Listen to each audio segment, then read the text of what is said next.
There is a rule in Harlem that nobody ever had to write down. It existed the way gravity exists, the way weather exists, as a fact of the environment that everyone understood without needing it explained. You could insult a man's business. You could insult his car, his suit, his neighborhood, his crew. Men did this constantly, as a form of conversation almost, the verbal sparring that filled the spaces between actual business. None of it meant much. None of it required a response beyond a comeback, maybe a laugh, maybe a slightly harder look. There was exactly one thing you did not do. You did not bring a man's mother into it. Vincent Torino did not know this rule, or rather, he knew it the way a tourist knows that the locals do things differently without understanding why, without feeling the weight of it, without recognizing that some rules exist not because someone decided to make them, but because they describe something true about how people are put together. Vincent had grown up in a world with its own rules, rules about respect and disrespect that ran along different lines. Lines drawn by blood and birthright and the specific arithmetic of Italian organized crime in New York City. In Vincent's world, you could say almost anything about almost anyone if your position was secure enough to survive the saying of it. He was about to learn that Harlem's rules applied to him, whether he had agreed to them or not. The night was a Tuesday in late autumn, 1961. The location was the private back room of Ralph's restaurant in East Harlem, a space that had hosted negotiations between Italian and black organized crime for the better part of 2 decades. Conducted under an understanding of neutrality that both sides generally honored, because both sides understood what happened to people who didn't. 10 of Vincent Torino's men filled half the room. 8 of Bumpy Johnson's people filled the other half. 2 older men, representatives from families that predated both Torino and Johnson's rise, sat near the door, present specifically to ensure that whatever happened tonight happened within the bounds that both communities had agreed to respect. The meeting had been called to discuss territory. For 3 months, Torino had been pushing into operations that had belonged to Bumpy Johnson for over a decade, moving product through neighborhoods that had previously been off limits to the Italian families by long-standing arrangement, testing boundaries with the particular confidence of a man who believes that boundaries exist to be tested. The early part of the meeting had gone the way these meetings usually went. Positions stated, grievances aired. The careful theater of men who needed to appear strong to their own people while leaving room for an actual resolution. Vincent had been drinking steadily throughout, and the whiskey had been doing what whiskey does to men whose self-control is already operating at the outer edge of its capacity. At some point, the conversation about territory stopped being about territory. Vincent began talking about Bumpy himself, about his age, about whether a man who had spent time in Alcatraz, who had been doing this for as long as Bumpy had, still had the stomach for what running an operation actually required. It was the kind of talk designed to provoke, to test, to see what kind of reaction it produced. Bumpy didn't react. He sat with the particular stillness that the men who knew him recognized immediately, and that the men who didn't know him mistook every time for something else. Vincent kept going. He moved from Bumpy's age to his clothes, from his clothes to his reputation. He said the word amateur. He said the word lucky. He gestured at Bumpy with the dismissive flick of a man brushing away an insect, and he said that Harlem operators, all of them, were playing dress-up in suits that better men had thrown away. The room had absorbed all of this, the way a room absorbs heat. Gradually, the temperature rising, without anyone announcing that it was rising. The 8 men on Bumpy's side of the table had not moved, had not reacted, had maintained the same stillness their boss was maintaining. But there was a quality to their stillness now that hadn't been there 20 minutes earlier. They were waiting. They didn't yet know for what, but they were waiting. And then Vincent, perhaps sensing that he had not yet gotten the reaction he wanted, perhaps simply running out of other targets, reached for the one subject that every man in that room, on both sides of the table, understood instinctively should never be reached for. "Tell me something, Johnson," he said. The use of the surname alone, without the title that even reluctant respect usually demanded, was itself a small escalation. "Your mother? She's still cleaning houses down in Charleston?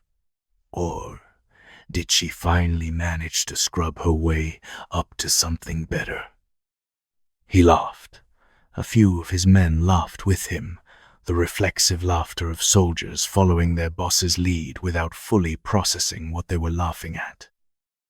The laughter died very quickly, because everyone on Bumpy's side of the table, every single one of them, had gone completely still in a way that was different from the stillness before.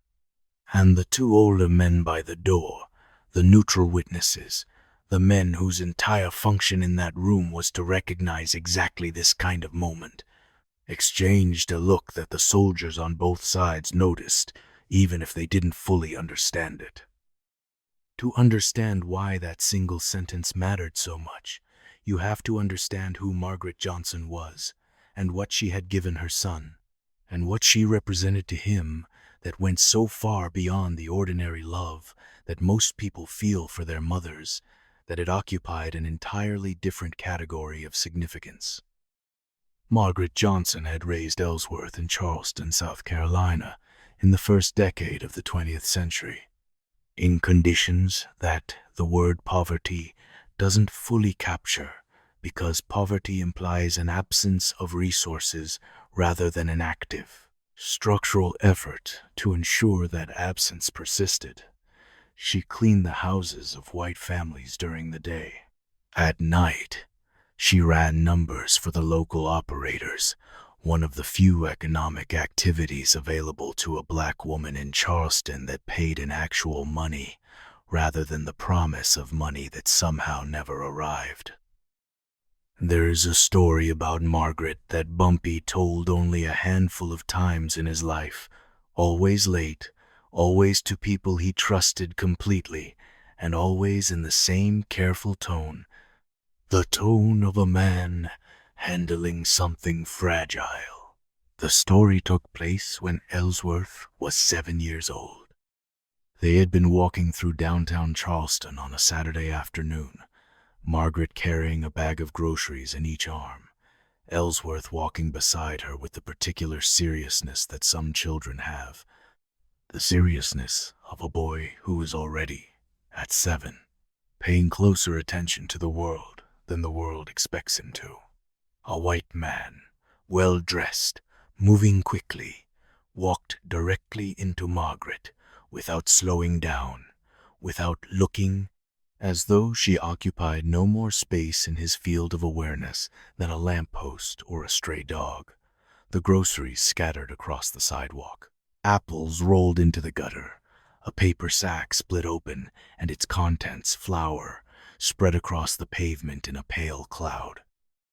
The man didn't apologize. He didn't even pause.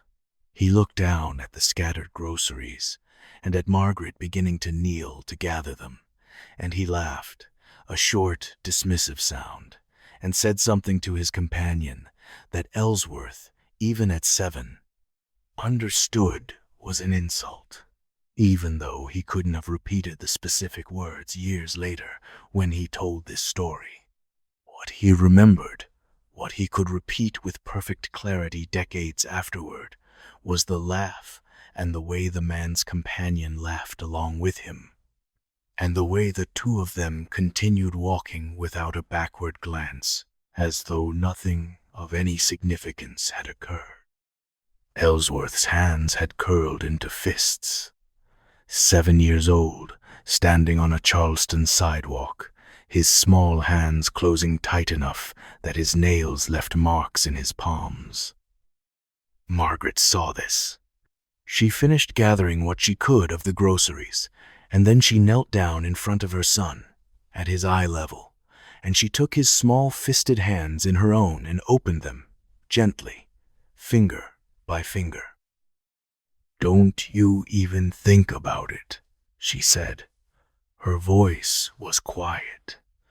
"Don't you even look at him wrong. You hear me?"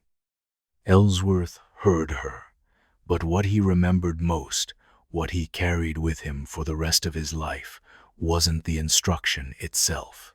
It was what happened afterward, what his mother did once the groceries were gathered and the man was gone, and the moment, to any outside observer, was simply over. Margaret didn't cry. She didn't speak of it again that day, didn't mention it at dinner, didn't carry it home with her in any visible way.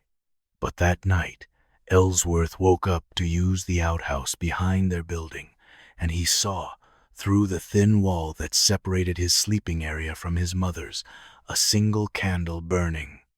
And his mother, sitting beside it, not moving, simply sitting, looking at nothing, for what felt to a 7-year-old like a very long time. He never told her he had seen this, but he never forgot it either.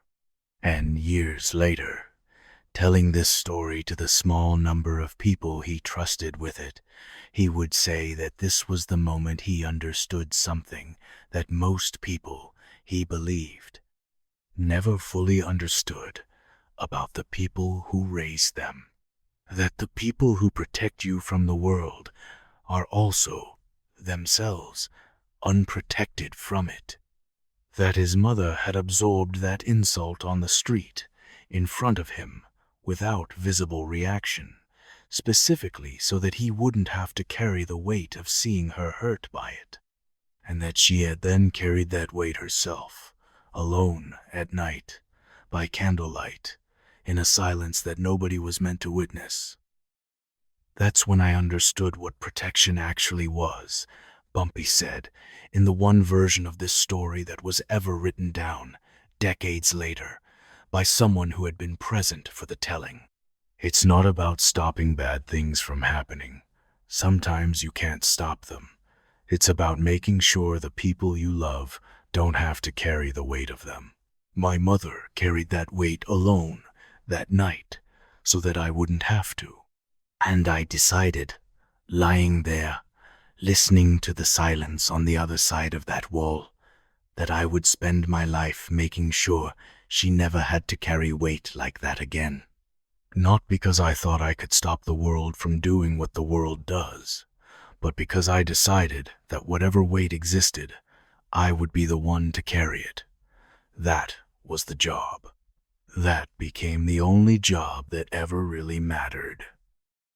That night, the white man's prized horse, stabled behind the building where the incident had occurred, somehow got loose and wandered into the street, where it was found the next morning, unharmed, but several blocks from where it should have been, having caused a minor commotion among the man's neighbors who had to chase it down. Nothing was ever proven. Nothing was ever even formally suggested. But the next time the man's path crossed young Ellsworth's on a Charleston street some weeks later, it was the man who looked away first. Margaret never knew about the horse. Ellsworth never told her. It was, in its small way, the first time he had quietly handled something on her behalf without her knowledge. The first instance of a pattern that would define the rest of his life and that would reach its fullest expression decades later, in a back room in East Harlem, in a confrontation with a man named Vincent Torino, who had no idea what he was stepping into. She did this for years, the cleaning and the numbers running, without complaint, without visible bitterness, with a quality of dignity that the people around her, black and white, found impossible not to notice, even when they tried not to. And every single day, in ways large and small, she taught her son two things. The first was about origin. Never forget where you come from, not as a limitation, not as something to be ashamed of, but as the foundation of everything else. The streets of Charleston, the houses she cleaned, the numbers she ran, the specific texture of what it meant to be poor and black in the American South in 1912, all of it was the bedrock. Whatever Ellsworth became, whatever he built, it would be built on that foundation, and forgetting the foundation was, in Margaret's understanding, the first step toward losing everything that mattered. The second lesson was about respect, and it was the lesson that mattered most on that Tuesday night in 1961. Never let anyone disrespect your family.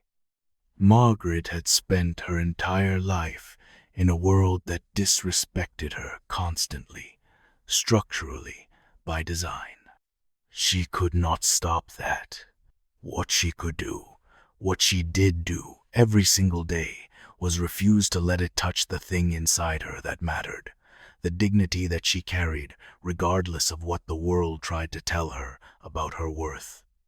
And she made sure her son understood that this dignity, this refusal to be diminished, was the most valuable thing a person could possess and the most important thing to protect.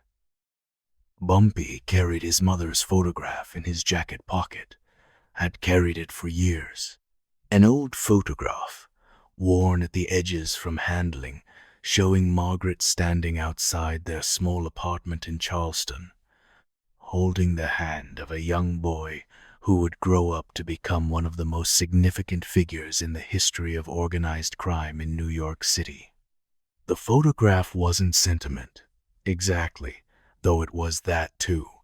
It was something closer to a compass, a reminder of the foundation, a physical object that connected the man in the tailored suit in the back room at Ralph's restaurant to the boy who had once walked beside his mother through the streets of Charleston, while a white man laughed at her for the crime of existing in his path. Vincent Torino had just used that woman, the woman in that photograph, as a punchline. What happened next was, by the standards of everyone in that room, almost nothing.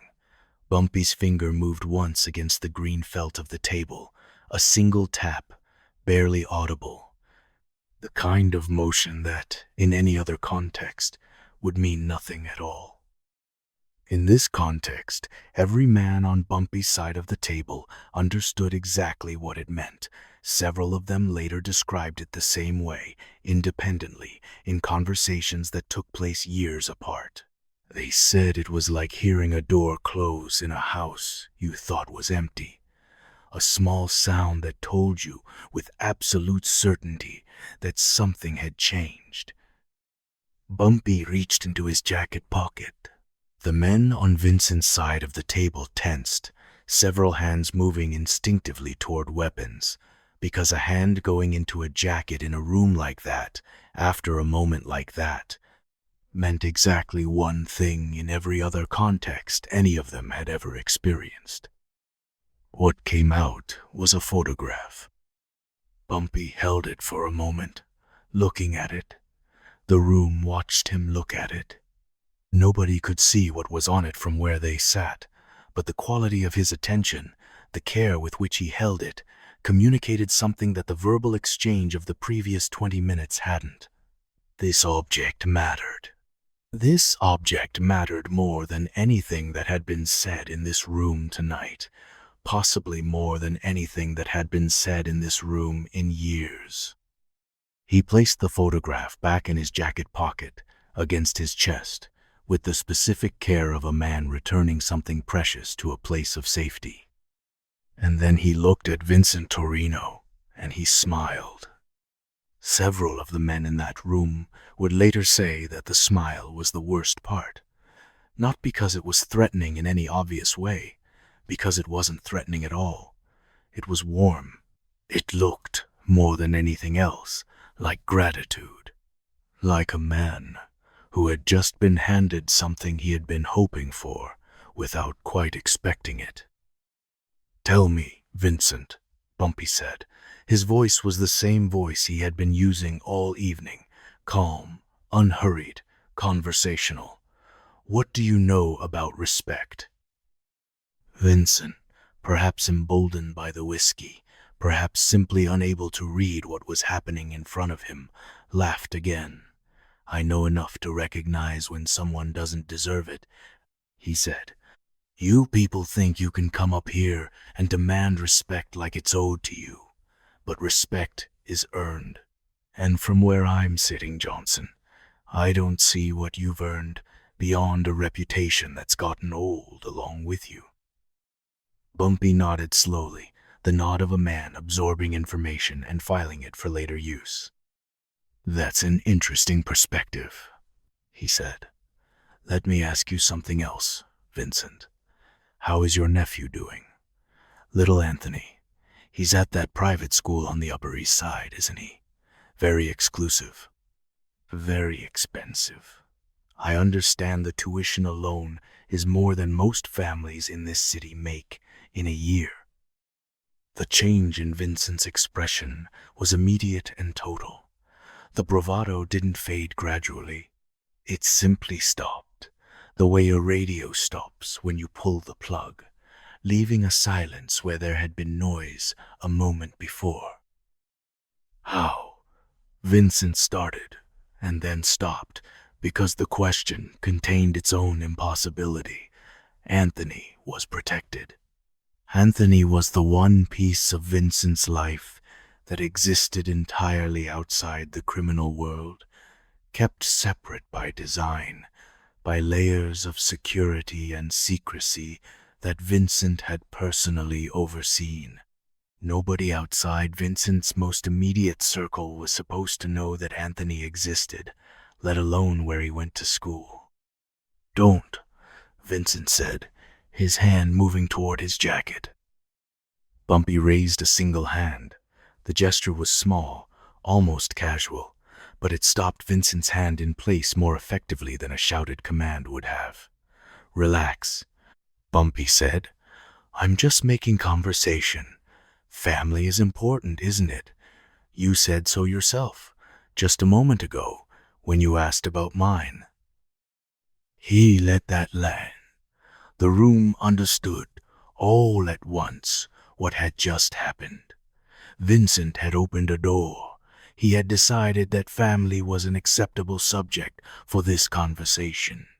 And Bumpy Johnson, with the patience of a man who had been waiting for exactly this opening, had walked through it. "Speaking of family," Bumpy continued, his tone never shifting from its conversational register.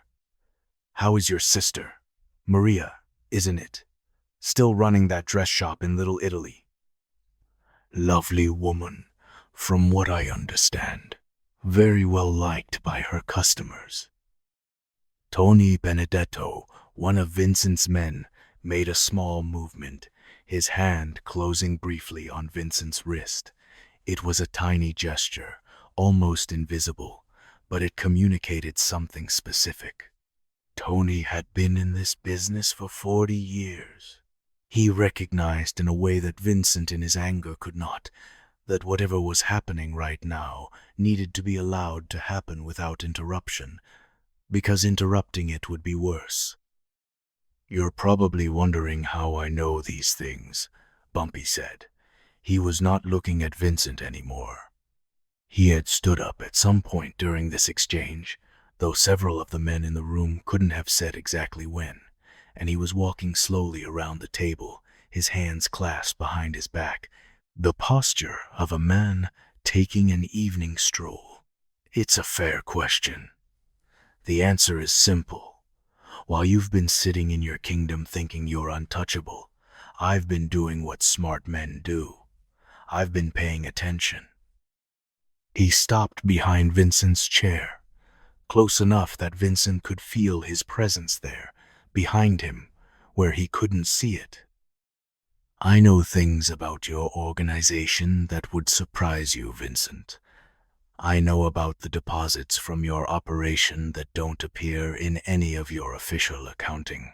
I know about your arrangement with Detective Morrison, the one where his department developed a sudden inability to notice certain activities in exchange for a percentage. I know about the letter you sent to Don Castellano 3 weeks ago, requesting permission to handle what you called the Johnson problem through more direct methods. I know what you called me in that letter. An aging relic who's forgotten that evolution always wins. The room had gone completely silent.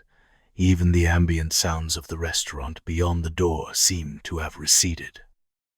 "What do you want?" Vincent said. His voice had lost everything it had carried 20 minutes earlier. It was the voice of a man who had just understood, with total clarity, that the conversation he thought he was having was not the conversation that had actually been taking place. "Want?" Bumpy walked back to his own chair and sat down, his movements unhurried, the movements of a man with nowhere urgent to be. "I don't want anything from you, Vincent. You see, 3 hours ago, before I walked into this room, I already had everything I needed. Tonight wasn't about getting something from you. Tonight was about giving you the opportunity to demonstrate, in front of witnesses, exactly what kind of man you are. And you did. You did it beautifully. I couldn't have scripted it better myself." He reached into his jacket again, and this time what came out was a small recording device, which he placed on the table with the same careful precision he had used with the photograph. "Everything that's been said in this room tonight has been recorded, every word, including the comment about my mother, which, for the record, I want to thank you for. It was the final piece I needed." The recording device sat on the green felt, small and unremarkable, and absolutely devastating in its implications. Every man in the room understood what it meant for a recording like that to exist. It meant that whatever had been said in this room, whatever business had been discussed, whatever crimes had been casually referenced in the confidence that this room was safe, all of it now existed in a form that could be played back, verified, used. "This particular recording," Bumpy continued, "is going to be very interesting to several people. The FBI has been curious about your operation at the docks for some time, something about pension fund irregularities. District Attorney Morrison's office has an open investigation into corruption in the sanitation department that has been waiting for exactly this kind of evidence." He reached into his jacket one more time and produced a thick manila envelope, which he opened with the same unhurried care, removing a series of photographs and laying them on the table. "While you've been busy demonstrating what kind of man you are tonight, I've spent the last 3 years documenting exactly what kind of man you've been the whole time. These photographs, these records, this is everything, Vincent. Every crime, every betrayal, every arrangement that was supposed to stay hidden. The photographs showed things that made Vincent's face go through several distinct stages, each one paler than the last. Meetings he had believed were private, transactions he had believed were untraceable, relationships he had believed nobody knew about.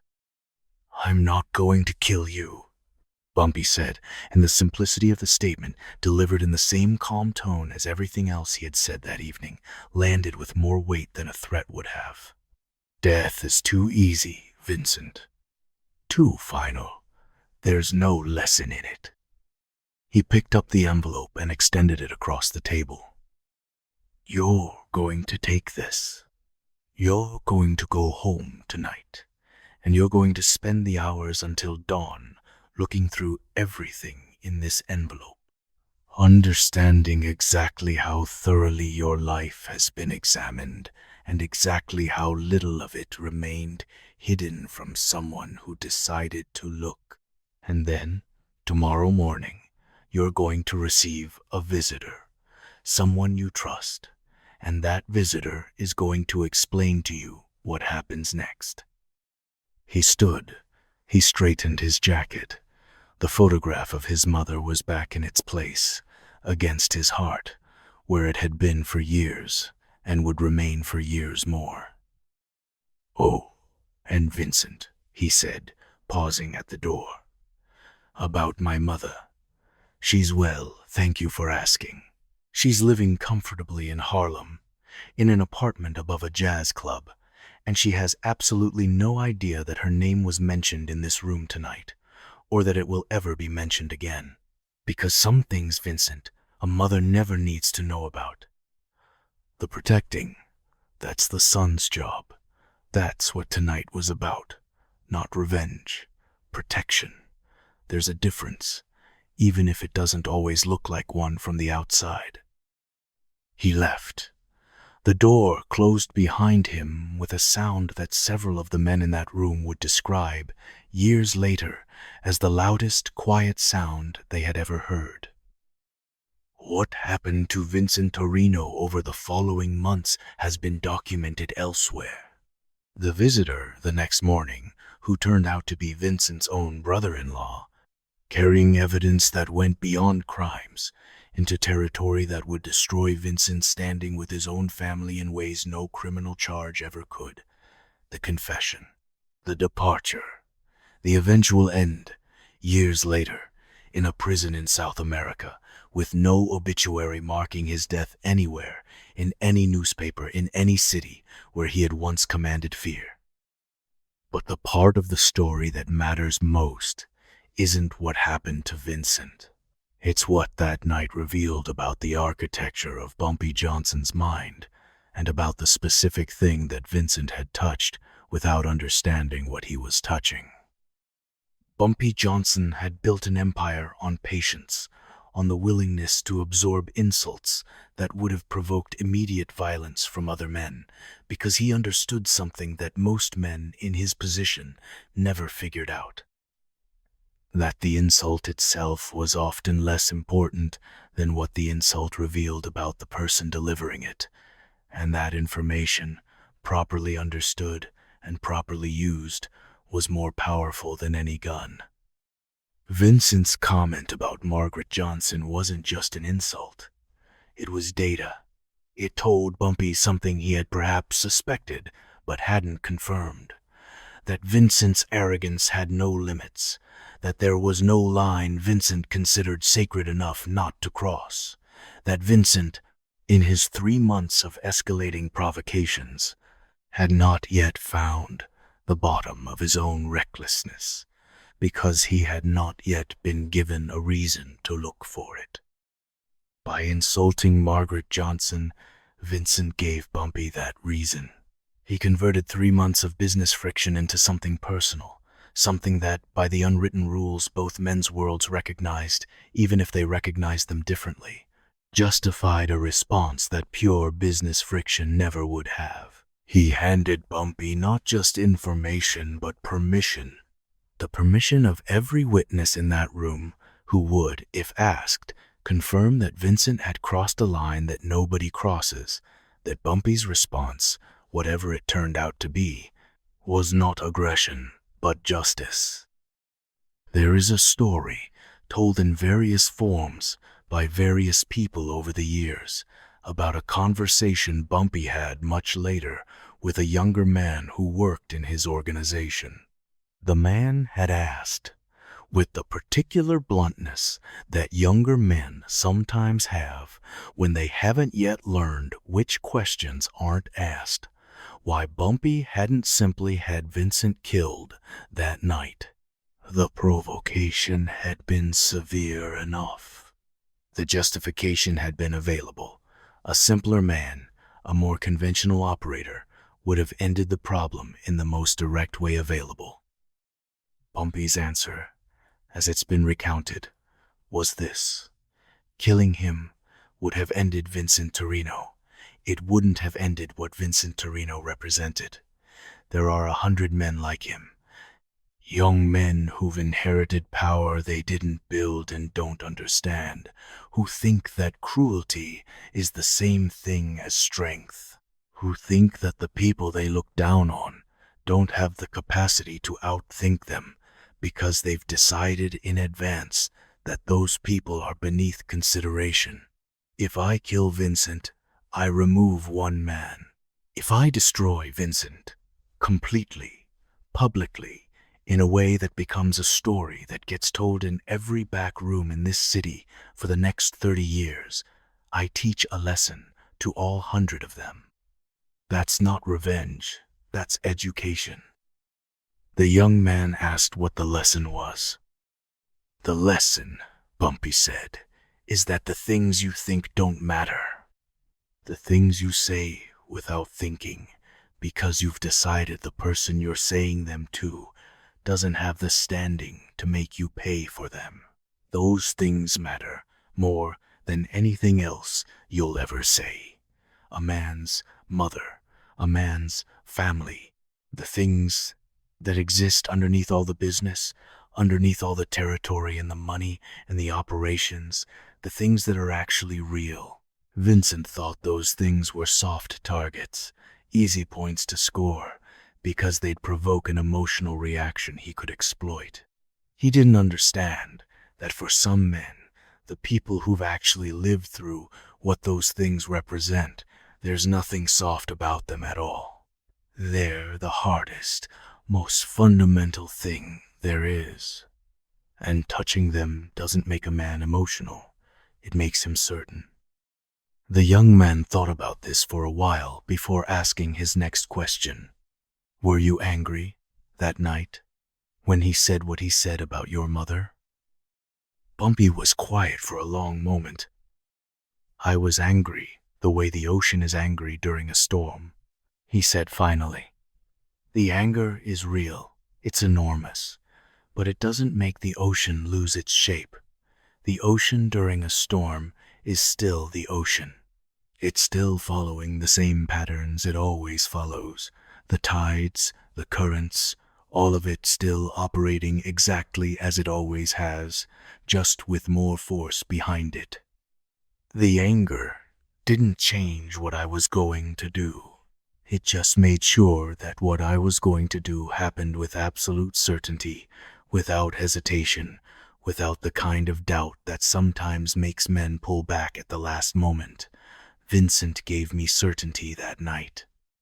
He gave it to me for free, without realizing what he was giving. In Harlem, in the years that followed, the story of that night became one of the foundational stories about Bumpy Johnson, told and retold, each telling slightly different, the way these stories always are, but always converging on the same essential point. A man insulted Bumpy Johnson's mother in a room full of witnesses. And Bumpy Johnson smiled and reached for a photograph, and 3 years of patient preparation converged on a single moment that ended, eventually, in a man dying alone in a foreign prison with no one left to remember his name. But there's a smaller story, one that doesn't get told as often, that some people consider more important. Margaret Johnson lived the rest of her life in Harlem, in an apartment above a jazz club, surrounded by music most evenings, comfortable, cared for, never wanting for anything. She never knew that her name had been used as a weapon against her in a room she never entered, by a man she never met, in a conversation she never heard about. She never knew that her son had spent years ensuring that the insult delivered to her, without her knowledge, was answered so completely that the man who delivered it ceased to exist in any way that mattered. She lived and eventually died, never knowing any of it. And that, according to the people who knew Bumpy Johnson best, was exactly the point. The protection wasn't for show. It wasn't a performance for an audience, even an audience of one. The protection was complete, which meant it was also invisible, which meant that the person being protected never had to carry the weight of knowing she had needed protecting at all. Some debts get paid in public, with documentation and consequences, and stories that get told for decades.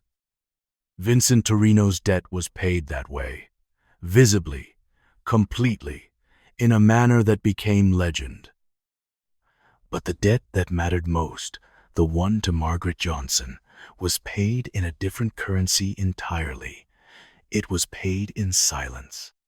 In an old woman living out her days above a jazz club in Harlem, listening to music drift up through the floorboards in the evenings, never knowing that somewhere, years ago, in a back room she never saw, a man had said something about her that should never have been said, and that her son had heard it and had smiled and had made absolutely certain that it would be the last time anyone, anywhere, ever made that particular mistake again.